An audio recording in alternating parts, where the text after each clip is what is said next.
If your PS5 games are crashing, freezing, not launching properly, or you're getting random errors, there is a hidden feature on your PS5 that are worth trying before you start deleting and reinstalling games. And don't worry, doing this won't delete your games or save data. First, completely turn off your PS5. Don't use rest mode. From the home screen, open the control center by pressing the PS button on the controller and then select power. And from the menu, select turn off PS5. Wait until the console is completely powered off and the light stops blinking. Now go to your PS5 console and press and hold the power button. You'll hear the first beep immediately. Keep holding the button. After a few seconds, you'll hear a second beep. As soon as you hear that second beep, release the power button. Your PS5 will now start in safe mode. Safe mode won't let you use the controller wirelessly at first, so connect your DualSense controller to the PS5 using a USB cable.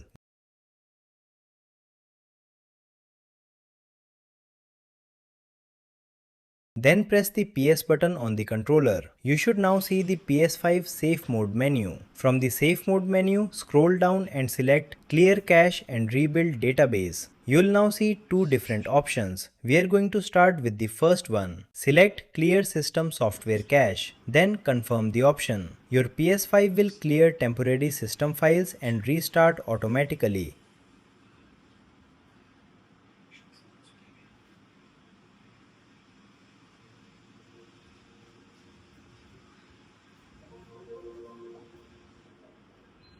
But we are not going to stop here. Following the same instructions, again turn off the PS5.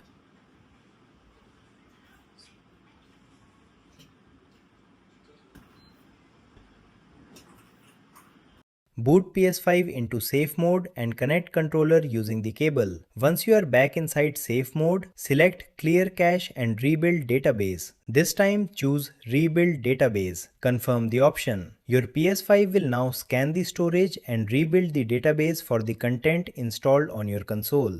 This may take some time depending on how much content you have installed. While the database is rebuilding, don't turn off the console or disconnect the power. Just let the PS5 complete the process. Once it's finished, the console should restart normally. Now launch the game that was having problems. If the issue was related to temporary cache files or the PS5 database, there's a good chance the problem may now be fixed. So before you delete and reinstall a huge game, you should try this to fix issues related to PS5. That's all about this video. If this video helped you in any way, like the video and subscribe to the Geeker Mag for more PS5 tips. Thanks for watching.